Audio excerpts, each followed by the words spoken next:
பிரியமானவர்களே, இயேசு கிறிஸ்துவின் நாமத்தில் உங்களுக்கு என் அன்பின் வாழ்த்துக்கள். இந்த அமெரிக்க தேசத்தினுடைய தேசிய பறவை கழுகு.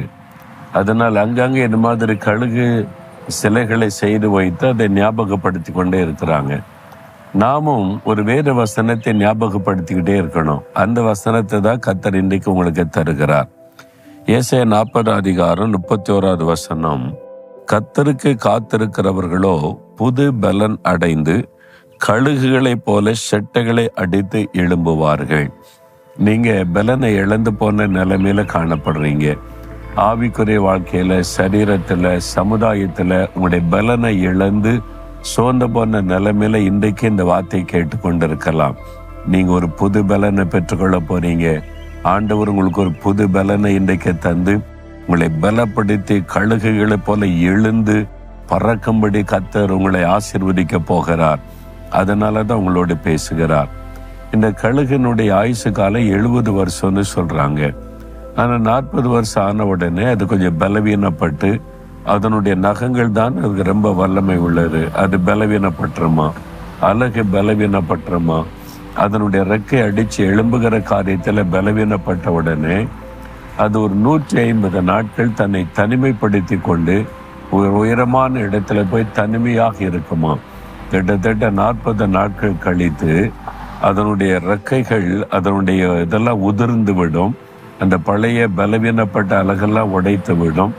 நகங்களெல்லாம் பாறையில் அடித்து உடைத்துருமா. அதன் பிறகு புதுசா நகம் வளர ஆரம்பிக்கும், அழகு வளர ஆரம்பிக்கும், முடி முளைக்க ஆரம்பிக்கும். அதன் பிறகு பார்த்தீங்கன்னா அது வயசான மாதிரியே தெரியாது. திரும்ப புது பலன் அடைந்து கம்பீரத்தோடு எழும்பி பறக்க ஆரம்பிக்குமா. அதே மாதிரி நீங்க பலவீனப்பட்டு சோர்ந்து போன நிலைமையில இனிமே அவ்வளவுதான், வயசாயிட்டு நம்முடைய ஆவிக்குரிய வாழ்க்கையில இது மாதிரிலாம் கடந்து வந்த இப்ப அப்படி ஆயிட்டோன்னு சோர்ந்து இருக்கீங்களா? இல்ல, கழுகளை போல செட்டைகள் அடித்து நீங்க புது பலனோட எழும்பணும்னு ஆண்டவர் விரும்புகிறார். அதனாலதான் புது பலனை இன்றைக்கு உங்களுக்கு கொடுக்க விரும்புகிறார். கழுகுக்கு எப்படி தேவன் புது பலனை கொடுத்து எழும்ப பண்ணுகிறாரோ உங்களுக்கு புது பலனை கொடுத்து எழும்ப பண்ண விரும்புகிறார். கொஞ்சம் காத்திருந்து ஜெபிக்கணும். அதுதான் ஆண்டவர் எதிர்பார்க்கிற காரியம். தினமும் அதிகாலையில் எழும்பி 1 மணி நேரம் காத்திருந்து ஜெபிச்சு பாருங்க. அந்த நாள் முழுவதும் ஒரு புது பலன் இருப்பதை நீங்க உணர்றீங்கல்ல. என்றைக்கு நீங்க ஜெபிக்கலையோ அன்றைக்கு பலவீனமா உணருவீங்க. அதனால அனுதினமும் அதிகாலையில் எழுந்து வேத வசனத்தை வாசித்து தியானித்து ஜெபிச்சு ஒரு புது பலனோடு உலகத்துக்குள்ள நம்ம வரணும். அப்ப அந்த நாள் முழுவதும் நீங்கள் பலனோடு இருந்த காரியங்களை செய்வதை உணர முடியும். இந்த நாள் ஆண்டவரை பார்த்து சொல்லுங்க, ஆண்டவரை கழுகுகளை போல புது பலனை தாரும். தகப்பனை, இந்த மகனுக்காக இந்த மகளுக்காக ஜெபிக்கிறேன். சோர்ந்து பலவீனப்பட்டு மனம் அடிவோடு இருக்கிற இந்த பிள்ளைகள் மீது உம்முடைய வல்லமை இறங்கட்டும்.